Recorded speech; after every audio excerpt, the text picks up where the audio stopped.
Welcome to Collaborate, the podcast that's reshaping real estate success. Whether you're a new agent striving for your first big win or a seasoned producer ready to break into the top 1%, Collaborate is your gateway to elite strategies, global networks, and industry-changing insights. Each episode delivers actionable advice straight from the top 1% of real estate professionals worldwide. This is where you learn the tools, tactics, and high-level techniques you need to scale your business and unlock financial freedom. Don't just survive, thrive. I'm your host, Trevor, three-time Icon Award winner with over $100 million in sales volume as a solo agent. And if you haven't been invited to the show yet, get your numbers up because this is a space reserved for the elite. Welcome back to another exciting episode of Collaborate. This is the premier podcast for ambitious agents focused on scaling their business. Get ready to take notes because today we are breaking down the journey of Canada's top producing agent, as well as some unconventional advice on how to fail in real estate. This top producer is none other than EXP's very own Mark Verzyl. This is an agent that closed 141 ends last year as a solo agent. He's sold well over 1.5 billion in volume. He's a pre-construction expert and an absolute beast in the industry. Mark, thanks so much for joining us, man. Wow, thanks for the intro. I almost feel like I got something that I have to live up to now, so now I'm nervous. You've earned an intro like that, my friend. Yeah, well, thank you. Appreciate it. It's here. Appreciate it. You're one of Canada's top agents now, but I'd love to hear about your beginnings in the industry. What initially drew you to real estate, and what were some of those early days like? So I actually wanted to get into it, and this is for anybody who's like 18 years old and you're thinking about getting into real estate. I was 18, 19. I had a friend, in high school whose dad was a realtor, and I thought, oh man, that would be cool. I love properties. I love, houses and that. And I should have just jumped into it right away, but I thought I was too young. And so I got into sales. I had a business-to-business company that telemarketed businesses selling like cash register rolls and laser toners and all this stuff. I did that for quite a few years or whatever until I couldn't stand it anymore. I never wanted to see a paper roll again. And I met a guy at our Lamaze class. We were having our first kid, and he was like, "Man, you should get into real estate." Like, he goes, "You'd be awesome at it." And he was working at a show home, so that's how I got going. First year, I think now it's different when you're working in a show home, right? You're going to do a little bit more volume. I did about 25 deals in my first year. I think I did 25 the next year, 29 the next year, and I thought I was doing pretty good. And then same guy, I ran into him and he was like, "Yeah, I'm over at this other builder. I think I'm probably going to do 55 or 60 deals this year." And I was like, "What? That's bullshit." Yeah. And anyway, so 2 months later, might have been a month later, I was working at that place. And then my volume kind of jumped up. So the big thing there is just, the early years, you don't know what you can do or what you can accomplish. I had lots of sales experience. I went into real estate, really one of the big things, we were buying our first house, and my wife and I'm like, if these dummies could do this, because we just ran into some serious idiots and just not nice people. And I'm like, if these bozos could do this, I'll crush it, because I'm going to treat everybody the way I want to be treated. And I'll treat their property that they're buying or selling like it's my family buying or selling that property. And that's sort of one of the foundational things that I've always, my core philosophy, the entire time that I've been in business in real estate, that I've wanted to make sure that I adhere to and remind myself, even when I have those big years and you feel like a big shot, that you got to humble yourself a little bit, right? For sure. So, how many years have you been in the game? I don't know, 97, I think I started. So it's a lot. 1997, my first kid was born, and I got into working in show homes, and I did that for 17 years, actually. Okay. I'm in Alberta. You don't have to be licensed to be, working at a builder in Alberta. Most provinces and states you do, but here you didn't. So I wasn't licensed. The money was just really, really good, and it was hard to give up. So I think my first 3 years was working for a small custom builder, did 25 to 29 months a year. I think I made 75, 80 grand a year or something like that. Thought I was king shit. And then I was doing 75 deals a year. And I worked with that builder for quite a long time, and I think I topped out at about 100 two, a really crazy year. They couldn't build, I could have sold maybe 20, 30 more, but they couldn't do it. Couldn't They build them didn't have fast the enough. resources. Yeah. And then I started working for a big developer that does the land. They develop the land and they build in the community. And I didn't think this was possible. Then I jumped from about an average of 75 to an average of 250, 300 a year. So just getting wired, like to understanding over the years that how much more you can do. I think I ended my last year with them at 352 deals. So before I became licensed, and I just got sick of it, and I'm like, I'm going to go become an agent because I just want to do my own thing. So I don't want somebody telling me when I have to take holidays or can't take holidays or whatever, right? No long Was there a weekend. specific moment when you knew that you made it, or was it a bit of a slow build? I don't think I made it yet. Yeah, good answer. So that's the thing, it was a slow build for me. So if anybody is actually listening to this besides my mom, then, and no offense to Trevor, like I know he's building a great podcast or whatever, but it's the biggest, like if I can give you a word of advice, you can do way more than you think you can. So stop thinking small. Like you got to think way bigger. And when my buddy came out and he goes, yeah, I'm going to do, 55, 60 deals this year. I was like, bullshit. That's total bullshit. You're long. And then a month later or 2 months later, I was working for that company. And then I got headhunted to work at this other company. I don't want to promote any of these guys, so I'm not saying names. They're a huge company. They're in the US now as well, and one of the largest builders in Canada. But when they told me where they wanted me to work, I was talking to the headhunter. I went out for lunch with him and I just started laughing. I'm like, I'm not going there. I've been in this area, like I'm in Cranston and in Calgary. I'm here. I could probably retire in this area if I want to. There was 1,200 acres there to sell. And then I was just started laughing. I'm like, nah, I don't think I'm interested. But I was like, so they opened up a month ago. How many have they done? They're like, oh, I think they're at 80 deals. And I was like, what are you talking about? That's not possible. And then 2 months later, I was working there because the volume just intrigued me. And we were going into a recession. This was like 2009. Oh, yeah. And right. And I was like, okay, I got to set myself up so I'm not going to feel this, right? Like, what can I do to set myself up? And I was going to have a whole area. So I would have luxury homes, I'd have move-up homes, I'd have basically starter homes, townhomes. I had the whole thing.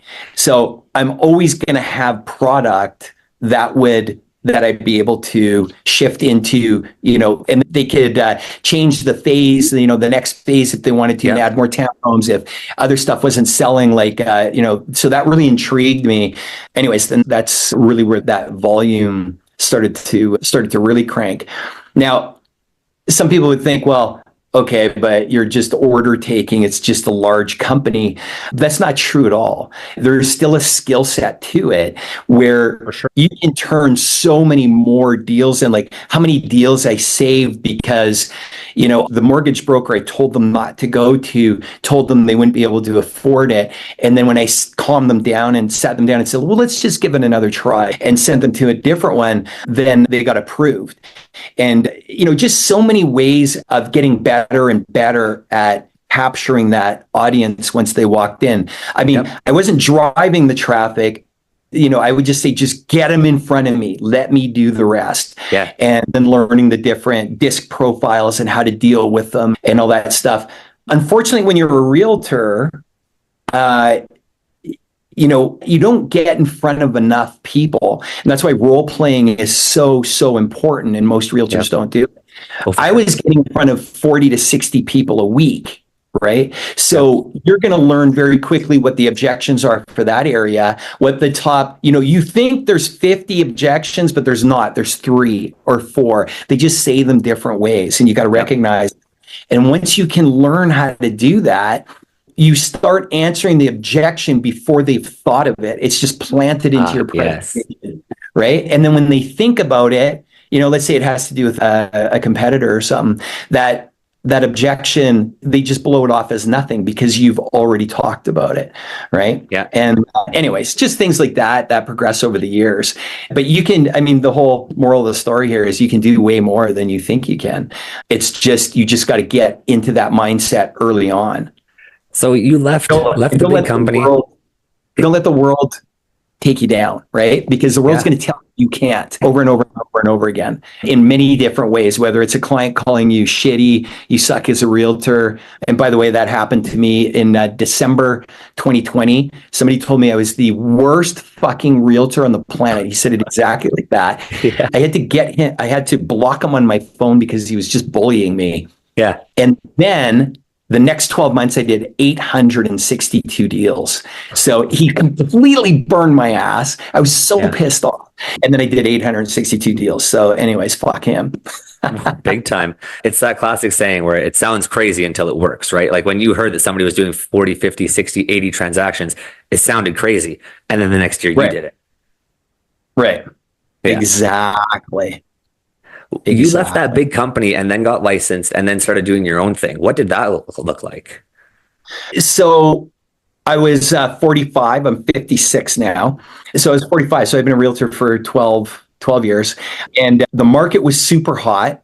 Like I was leaving my security blanket, getting completely uncomfortable with becoming a realtor. But on the other hand, I was like, had to go look for clients before. Yeah. And so I don't think 17 years of show homes has ruined me because they're all coming to you, right? You just have to be as good as you can to make sure you capture them because you have a lot of competition. But now I got to capture those clients. I have to find those clients. And so I thought it'll be fine. Market was okay in 2014, the end of 2014. It was still pretty hot. 2015 was a punch in the face, and it just got worse because I'm in Alberta, oil-rich province, and oil took a nosedive in 2015. And so the success gods were like, oh, you want to be successful? We're going to put you through the grinder. And man, did they ever. 2018 being the worst, really the toughest year. I did 18 deals in 2018. Worst year of my life for sales. Yeah. So I got inside my head a little bit. So what was it then? Because obviously there were many moments along your journey where you thought about giving up. I mean, it sounds like you went through hell and back a couple of times. What was the thing that kept you going? That kept me going? I would say absolute failure. My family living on the street and being poor, homeless is my greatest fear. Okay. That's probably a bigger fear than you blow torching my ear. It's honestly a massive, massive fear of mine. So like 2018 was kind of a combo of things. You may have heard the story before if you heard me speak. I don't know. I had to take some drugs some pharmaceuticals that the doctor wanted me to take. I should have never actually been on it, but I trusted them, and it put me into a depression for about 6 months, even though I only took them for a couple months. Yep. It takes 6 months to get out of your system, can't give blood, super powerful stuff, and didn't want to get out of bed. One of my best friends decided he was going to hang himself in his garage one weekend, and I didn't see it coming, so I kind of blame myself for not being there for him and stuff. So that was like a real downward spiral. Sure. And that was the trigger that I really spun down. And by October, so that was around April. And then by October, I just decided to get off my pity party and get moving. It's really tough though, because you get these drugs going through your system. So I know they're coming out, but one day I'm feeling pretty good. And the next day I don't want to get out of bed. And then the next day. So it's just, it was tough, man. I feel for people who fight depression because now I know what it was. The only thing I was happy about was being there, which is really weird sort of paradox, I guess. Well, it's a feeling that I think not many people truly understand is what you're talking about, is like truly being depressed. I mean, lots of people have bad days, but to be in that kind of space and place is an uncomfortable position for sure. Yeah, 100%. So October, I started feeling better, started getting back on the horse and moving, and started getting some deals done and that. And then I made a phone call that changed everything. And it was a builder so I was calling builders. I won't get into the whole story, but it was somebody that I knew, but I thought they hated me. And so I didn't want to make the phone call, but I made it anyway. So I was just like, screw it. I've got nothing to lose. That one phone call changed everything. Not that it just changed things, going from 1 year, 18 deals as an agent to 207 deals the next year, which didn't happen really. Most of the deals, probably 180 of them happened, or about 140 of them happened right at the end of the year. Yeah. So, yeah. Well, that's incredible. Yeah, there obviously had to be a pretty dramatic mindset shift to be able to pull yourself from there to there. Well, think about if I had never made that call, then, what would have happened? But that one phone call literally changed the landscape of Calgary real estate, Yeah. pulling a lot of sales forward. And it's a bit of a long story. If I tell the whole story in detail, it would take 45 minutes or an hour. Yeah. And because people would be like, come on, like, really, you changed the entire market? Me and Brad Vanderwall changed the entire market, and it just brought a lot of sales forward and just changed the landscape of everything and how it was done. And at the end of the story, you'd be like, okay, I get it. Yeah, I see how that happened now.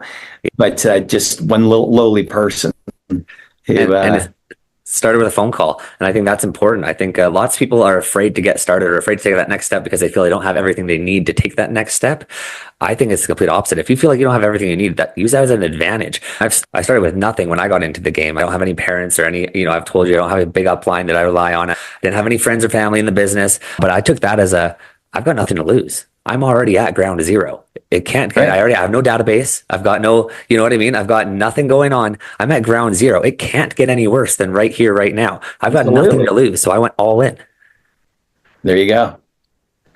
This is a bit of a unique question. I think you've got a unique take on this. Tell us, what are some of the top ways you think agents fail in real estate? The top ways they fail. I mean, I've got a list of like 1,000 things, but let's say number one is going after the shiny object. Ooh, that's right. So it's just constant, like switch from this didn't work, this didn't work, this didn't work. Pick something. You want to knock on doors and you love doing it, then do it. But anyways, the shiny object syndrome. Pick something, right? Yep. And stop looking for the what's the word I'm looking for? Looking for that. The next big thing. Well, the next big thing, or that thing that's just going to, accelerate your career. Guess what's going to accelerate your career? You are. And that's it, period. Pick something and do it and don't stop. If it's knocking on doors, do it. Don't stop. So have one major and one minor, right? Yeah. And knock on doors and don't ever stop doing it and become the master at it so that later you can teach other people how to do it. Right. Yeah. And then just add something to it, but don't ever go away from whatever's foundational. If it's lead generation, you love making calls from leads coming on, then just do it. But don't tell me. What I love is they're like, I just don't know where to start. And I'm like, here, where do you live? And they're like, oh, I live in Chaparral, or I live in whatever community. And I'm like, okay, go open the door. And they're like, okay. Are you standing outside? I'm like, look around. There's real estate everywhere. You can start wherever you want, right? And I get it. You want the best, fastest way to do it. And the best, fastest way to do it is rip the Band-Aid off and then learn how to do it. Get into the trenches. It's dirty, man. And this is going to be a trail that's rugged. It's not, you're going to be standing on cliffs, and you're going to be, it's a diverse, rugged trail, and you're going to be wanting to quit sometimes, and you're not gonna, because your only option is to go work for somebody else, and who the fuck wants to do that, right? Yeah. So just do it. So that's one of the biggest ways people fail in this industry, not taking action. I'm going to do it in January. I was just on a meeting a little while ago, and somebody was saying, I got out of shape. So I bought myself a rowing machine, and I'm starting on January 1st. And I'm like, why don't you start right now? Why don't you just go downstairs and go do it right now? Like as soon as we get off, or start today. And because January 1st, you're going to find an excuse not to do it, right? The great thing about your saying today, you get to own them. Yeah, exactly. So, it's, lots of people say fake it till you make it. I like to say learn to do by doing. Yeah, 100%. And you're going to have marbles in your mouth. You're going to fuck the script up. Someone's going to laugh at you. I mean, lots of people are going to laugh at you. People are going to tell you, go get a real job.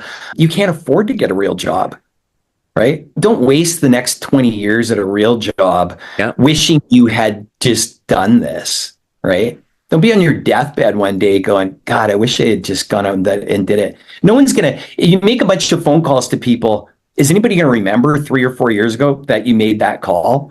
Right? Yeah. You're going to walk down the street. Someone's going to go, you called me.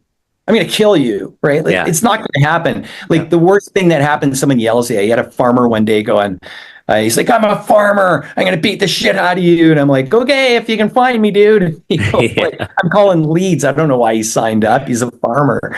Yeah. Farmers are usually nicer than that. Yeah. The ones in BCR, I promise. Yeah, exactly. It's I think a good thing you touched on too is the fact that a lot of agents simply say they don't know what to do or they don't know where to get started.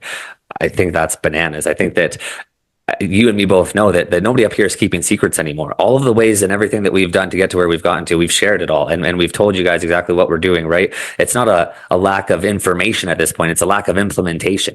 And I think that everybody's got what they need. Everybody has the ability to be a high performing, hyper successful agent. It just boils down to a lack of consistency or a lack of direction. I think that everybody with the right amount of consistency and direction will get to where they need to get to no matter what. If you're not getting to where you need to get to, you're heading in the wrong direction or you're lacking consistency. Right. 100%. And you know what, if you're still there after a week or 2 weeks or 3 weeks or a month and you're going, I still don't know where to get going or whatever, go join a team or go get a mentor and be careful who you jump in bed with. Like, make sure that they have a history, make sure they know what they're doing, because there's so much fake shit out there on social media. It drives me nuts. Like, oh, this is how I'm doing this, blah, blah, blah. And the guy's not doing any business. They just love to get in front of video. Yeah. It's usually the guys that aren't out there super loud, screaming at the top of their lungs. They're usually the guys that you probably do want to hang out with and learn from, right? Yeah. Except for Trevor's podcast, listen. Yeah. It's really good. Everybody listen up. That's right. Yeah. I like this question. It's kind of a double-ended question, but I like it. If you could go back and give yourself one piece of advice to avoid some failures, what would it be? Or is there a failure that actually helped you in the long run? Yeah, I fail every day and I fail every week, every month, every year. There's lots of stuff. I mean, you learn something, how to deal with an objection, and then somebody throws it at you and you go,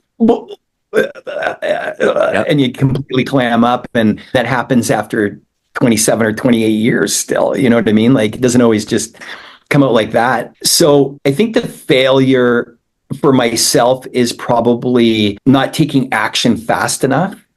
If I could tell my young self, it would be, number one, get into real estate when you're 19 or whatever, it doesn't matter.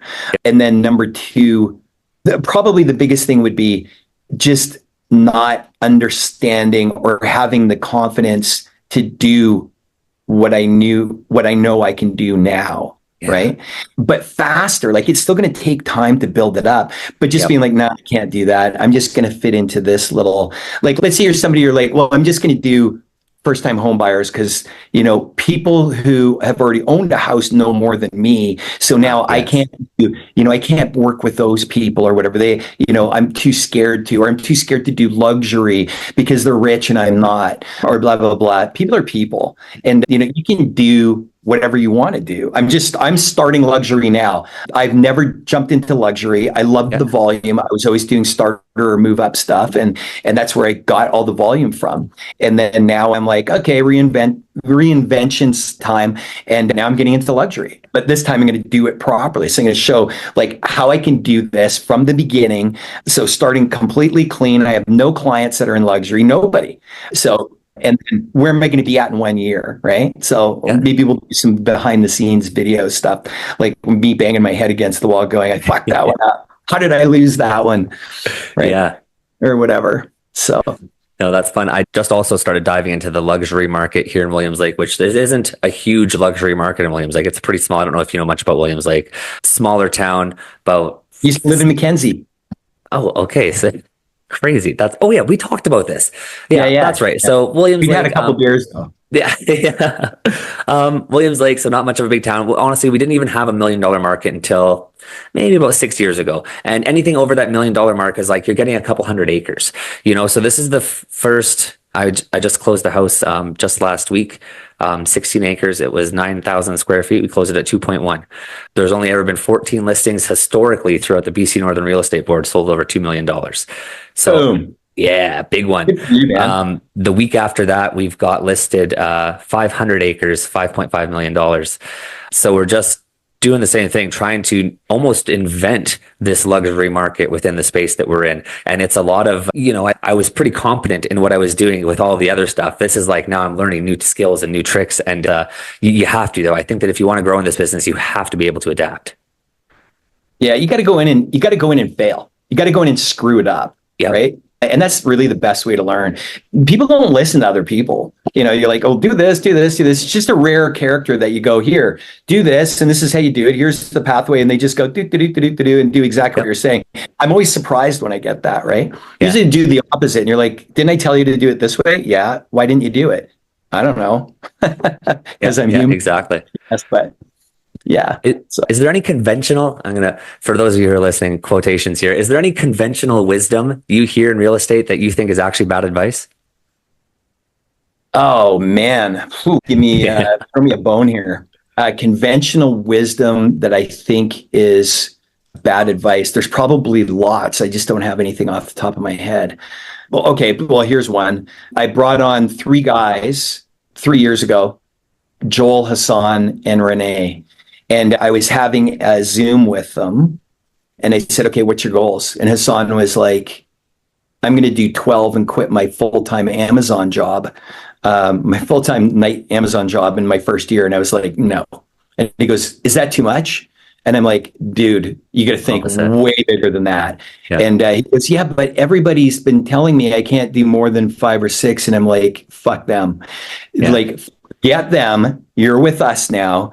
And Hassan did 78 deals in his first year just because he changed his mindset, quit his full-time job, walked out of the place after 3 weeks. He's just like, I'm done with this. All I'm doing is real estate. And he didn't do anything special. He just changed his mindset and he went for it. And Joel was on the same one, on that same Zoom. And he goes, well, I was going to say 20, but now I think, and I'm like, nope. And Joel did somewhere between 60 and 70 that year. And Renee did 34 or 35, but she took like 3 months off and went touring California. So you can that's 3 people all on one Zoom. And they all took, and even them, like we were giving them the path, like try to do this, do this, do this. And, stuff that worked, they stopped doing it and went on to something else. And then we were like, well, why'd you stop doing it? And they're like, yeah, I don't know. Right? I don't know. Yeah. Yeah. Like the best thing. So let me tell you something. If you're listening to this, AI is not going to save your life. It's not going to all of a sudden, you're going to study AI and you're going to have this massive business and everybody's going to start calling you. All it does is enhance your business and save you time. Yeah. Right. It's not saving your business. You are going to save your business. And that's it. You think AI is necessary, that agents in today's day and age need to be adapting it, need to be learning it? Yeah. Yeah. That was my general consensus too. I don't think that AI is going to replace agents, but I do think that the agents who use AI are going to replace the agents who don't. Like, you know what? There's stuff out there that we don't even know yet that's coming. And if you're not kind of familiar with it, everybody's using ChatGPT to write up your listing or whatever. That's saving you an hour per listing or 2 hours per listing or whatever. But there's other ways you can use it.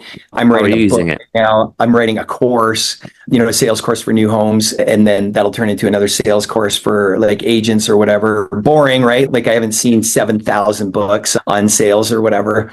Yeah. But think about this. If you wrote a book and you had, what's better, having your card and handing it to them or handing them, here's your card and your book? Like if you did a book for a client, it's like the best calling card you could possibly have, right? So who cares if it doesn't ever sell? It's like you're an author. Yeah. When you talk to an author, it's like you put them up on another level, right? I'm giving you an idea. What are some ways that you're using AI? So right now it's like it'll be video editing. I'm learning a lot, like video edit, cloning your voice, for podcasts. You can ask me about this after. I will. Messed up. Yeah. And it's super messed up. You can clone yourself. Yeah. And, you don't want to do big, long videos for YouTube or anything for it.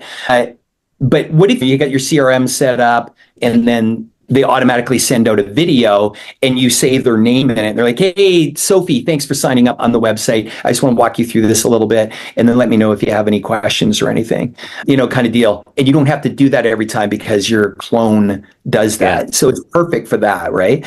Well, not good for YouTube.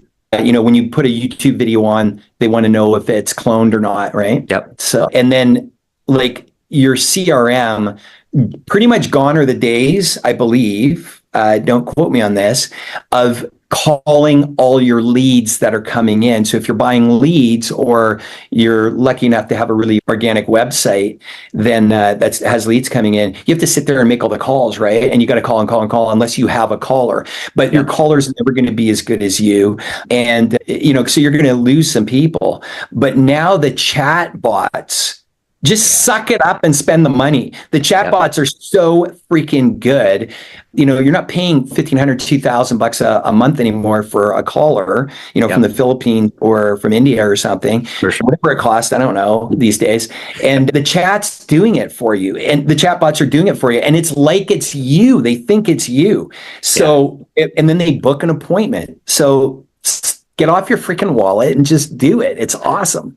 Well, I've even had clients reach out and via text and be like, look, I don't know if it's your wife or your assistant or who you have writing your emails, but they are beautiful and I appreciate it. And it's AI.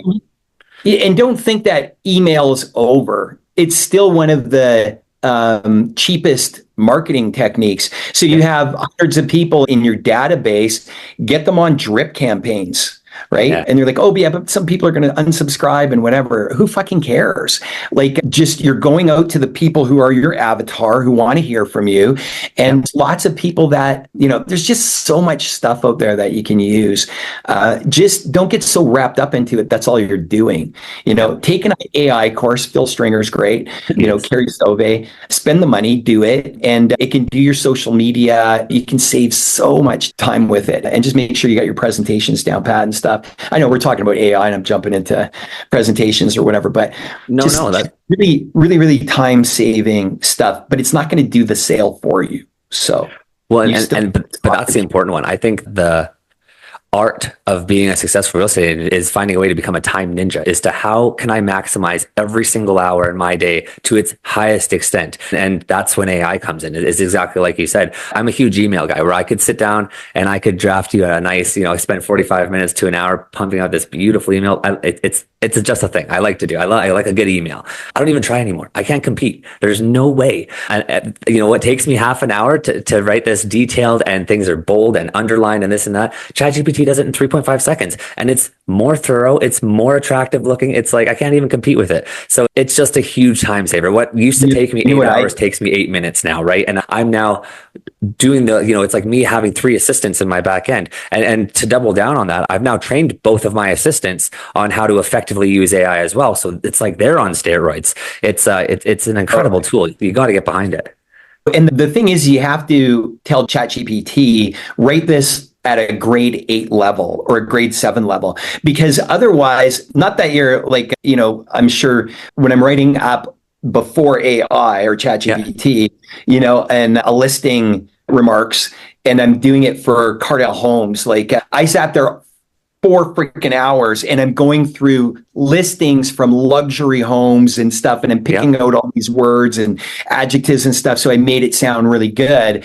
You don't speak that all the time, right? People don't speak that all the time. So just dumb it down a little bit so that it doesn't sound like it's ChatGPT. So it sounds like it's coming from you. So that's my advice on that. A little hack, how wordy it gets when it says, an eloquent lighting fixture under these glowing lights and starry this and that, you can tell it to turn the temperature down.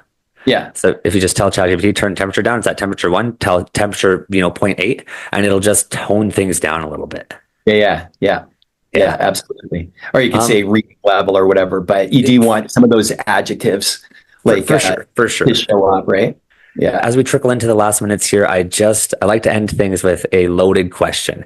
And that question is, what is one of the most impactful pieces of advice that you feel you've been given so far in your career?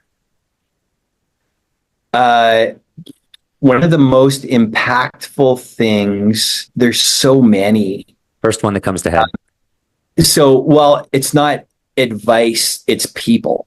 Okay. And I would say Brad Vanderwall is probably one of the most impactful people on me, because I was always pretty good at what I've done and I've been successful all the way along, even though it was trial and tribulations in that. But it was really Brad that pushed me into the atmosphere. Okay. And just by a few key things that he said to me or whatever. And I just kind of went, okay.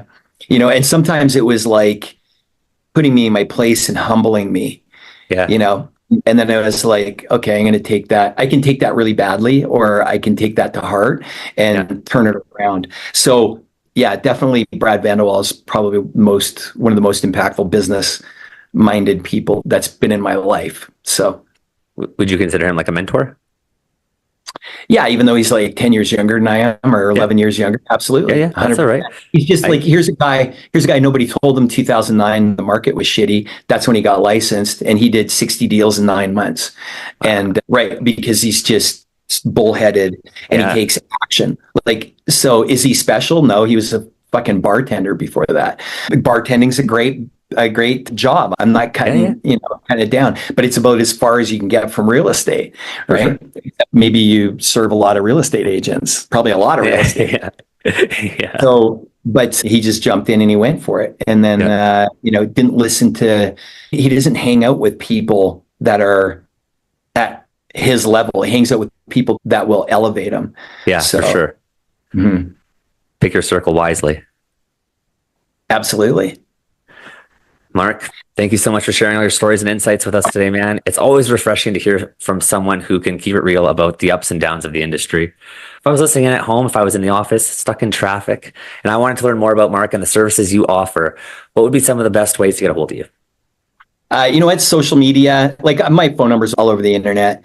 It's probably, you've got it right here, so you can spell my last name. Nobody can say it, but yeah, like, I'm on Facebook, I'm on Instagram, I'm on YouTube. I got a new Calgary channel that's about to launch in the next couple of weeks. So I'm just building up about 10 or 12 videos, and then we'll launch it, and I'll have at least a couple of videos on there every week. But it's one of the best mediums right now for gaining notoriety and gaining free leads, free clients. Absolutely, man. Well, I'm excited to see that launch. Thanks again for joining us on another exciting episode, breaking down the importance of resilience and how to avoid common pitfalls. This is the space where our industry's top 1% deliver actionable steps you can implement into your business today. Don't just participate, dominate. Join us next time for another extremely invaluable conversation with some of the greatest minds in real estate. Take care. Thanks, Trevor. Thanks for tuning in to Collaborate, where we're not just talking about success, we're building it. If you found value in today's episode, make sure to subscribe and never miss out on the insights that could take your real estate career to the next level.